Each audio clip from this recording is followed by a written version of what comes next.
ప్రభుత్వం ఎట్లా పారిపోయిందో కూడా మీరందరూ కూడా చూశారు. మా పోరాటం తప్పకుండా ప్రజల పక్షాన కొనసాగుతూనే ఉంటుంది. Thank you. ఇకపోతే రెండవ అంశం ఒకటి కూడా మాట్లాడాలనుకుంటున్నా. గౌరవనీయులు కేంద్ర మంత్రి సిఆర్ పాటిల్ గారు నిన్న పార్లమెంట్లో చేసినటువంటి వ్యాఖ్యలపై కూడా బీఆర్ఎస్ పార్టీ పక్షాన మేము స్పందించాలనుకుంటా ఉన్నాం. ఈరోజు ముఖ్యంగా సిఆర్ పాటిల్ గారి వ్యాఖ్యలు ఎట్లా ఉన్నాయంటే, రేవంత్ రెడ్డి వ్యాఖ్యలు సిఆర్ పాటిల్ వ్యాఖ్యలు మధ్య తేడా లేదు. అంటే బీఆర్ఎస్ మీద బురద జల్లడంలో కాంగ్రెస్ బీజేపీల ఫెవికాల్ బంధం బయటపడ్డది. కాళేశ్వరం మీద పెట్టిన ఖర్చే 90,000 కోట్లు, 1,00,000 కోట్లు కొట్టుకుపోయినాయి అని ఎట్లా మాట్లాడతాడు? అది రేవంత్ రెడ్డి భాష. అదే భాష ఆయన మాట్లాడండి. అసలు ఈ కాళేశ్వరం ప్రాజెక్టుకు కేంద్ర ప్రభుత్వమే అన్ని రకాల అనుమతులు ఇచ్చింది. కేంద్ర ప్రభుత్వమే కాళేశ్వరం ప్రాజెక్టు దేశానికి ఆదర్శమని కేంద్ర ప్రభుత్వ సంస్థలు, కేంద్ర మంత్రులు, సర్వోన్నత న్యాయస్థానం కూడా చాలా స్పష్టంగా చెప్పింది. ఇవాళ గడ్కరీ గారు హైదరాబాద్కు ఇవాళ కాళేశ్వరం జలాలు వస్తున్నాయి, కాళేశ్వరం ప్రాజెక్టు తెలంగాణకు వరప్రదాయని అని మరో కేంద్ర మంత్రి గడ్కరీ గారు మాట్లాడిన వ్యాఖ్యలు. అప్పటి గవర్నర్ నరసింహన్ గారు తెలంగాణ రాష్ట్ర సాగు తాగునీటి సమస్యలకు ముక్తిని ప్రసాదించే ప్రాజెక్టే కాళేశ్వరం ప్రాజెక్ట్ అని ఆనాటి రాష్ట్ర గవర్నర్ గారు మాట్లాడిన వ్యాఖ్యలు. ఈనాటి మంత్రి కోమటిరెడ్డి వెంకటరెడ్డి గారు దేశ చరిత్రలోనే కాళేశ్వరం లాంటి గొప్ప ప్రాజెక్టు లేదని ఈనాటి మంత్రి కోమటిరెడ్డి వెంకటరెడ్డి గారు మాట్లాడిన వ్యాఖ్యలు. మ్యాగ్సెసే అవార్డు గ్రహీత గౌరవనీయులు రాజేందర్ సింగ్ గారు కాళేశ్వరం ప్రాజెక్టుతో గోదావరి ప్రాజెక్టు ఒక జీవనదిగా మారిందని మ్యాగ్సెసే అవార్డు గ్రహీత రాజేందర్ సింగ్ గారు చెప్పిన వ్యాఖ్యలు. అదేవిధంగా CWC chairman, central water commission chairman Masood Hussain గారు దేశములో ఎక్కడి లేని విధంగా కాళేశ్వరం పనులు జరుగుతూ ఉన్నాయి, ప్రాజెక్టు డిజైను పనుల ప్రణాళికలు చాలా బాగున్నాయని ఆనాటి సిడబ్ల్యూసి చైర్మన్ మసూద్ హుసేన్ గారు ఈ ప్రాజెక్టుకి ఇచ్చిన కితాబ్.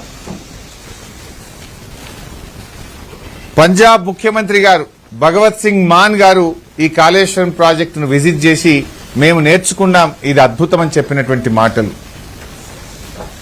అమెరికాలోని సొసైటీ ఆఫ్ సివిల్ ఇంజనీర్స్ వారు కాళేశ్వరం ప్రాజెక్టుకు అవార్డు ఇచ్చి ఈ ప్రాజెక్టు పట్ల కితాబునిచ్చినటువంటి మాటలు. సర్వోన్నత న్యాయస్థానం, సుప్రీంకోర్టుకు న్యాయమూర్తులు కూడా కాళేశ్వరం ప్రాజెక్టును ప్రశంసిస్తూ మాట్లాడినటువంటి వ్యాఖ్యలు. ఇట్లా ఎన్నెన్నో ఉన్నాయి. అవి కాదు, నిన్నగాక మొన్న economic survey of India, Bharat సర్కార్, ఇది నాది కాదు, కేంద్ర ప్రభుత్వం, భారత్ సర్కార్, కేంద్ర ప్రభుత్వం ఇదే పార్లమెంట్ సమావేశాల్లో పార్లమెంట్లో టేబుల్ చేసిన ఎకనామిక్ సర్వే రిపోర్ట్ ఇది. ఈ రిపోర్ట్లో ఏం చెప్పారో కూడా నేను చదివి వినిపిస్తాను. This is a full report. ఇందులో page number 231. In Telangana the cultivated area which stood at 1.31 crore acres in the year 2014, it increased to 2.20 crore acres by the year 2023 due to major flagship programs such as Kaleshwaram lift irrigation project. ఇది నేను చెప్పలే, కేంద్ర ప్రభుత్వం పార్లమెంట్లో పెట్టిన economic survey పుస్తకం. గడ్కరీ గారు చెప్పింది నిజమా? ఢిల్లీలో పార్లమెంట్లో ఎకనామిక్ సర్వే రిపోర్ట్లో చెప్పింది నిజమా? లేదు నిన్న రాజ్యసభలో నీళ్ల మంత్రి చెప్పింది నిజమా? ఎవరి మాట నిజం? మీరే కదా అద్భుతం, కాళేశ్వరం వల్ల తెలంగాణలో సాగునీటి వసతి రెట్టింపైంది, తెలంగాణలో పంటల ఉత్పత్తి రెట్టింపైందని మీరే కదా చెప్పింది. ఇదొకటే, ఇదేమో ఢిల్లీలో పార్లమెంట్లో పెట్టింది, ఇదేమో రాష్ట్ర అసెంబ్లీలో నిన్న ఉత్తమ్ కుమార్ రెడ్డి గారు నిన్న అసెంబ్లీలో పెట్టిన పుస్తకం. ఇది నాది కాదు. ఉత్తమ్ కుమార్ రెడ్డి 2026-27 బడ్జెట్ బుక్లో నిన్న అసెంబ్లీలో పెట్టిన పుస్తకం. ఆయన గారు ఏం చెప్తారంటే, నిన్నేమంటాడు రేవంత్ రెడ్డి గాని సిఆర్ పాటిలు 1,00,000 కోట్లు కొట్టుకపోయింది. ఖర్చు పెట్టింది 90,000 కోట్లు అయితే 1,00,000 కోట్లు కొట్టుకపోయింది అంటారు.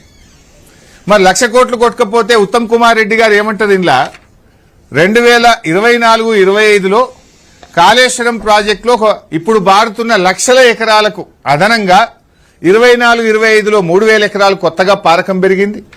25-26లో 5,000 ఎకరాలు కొత్త ఆయకట్టు సాగులోకి తెచ్చాము అని నీళ్ల మంత్రి ఉత్తమ్ కుమార్ రెడ్డి సభలో పెట్టిన నివేదిక.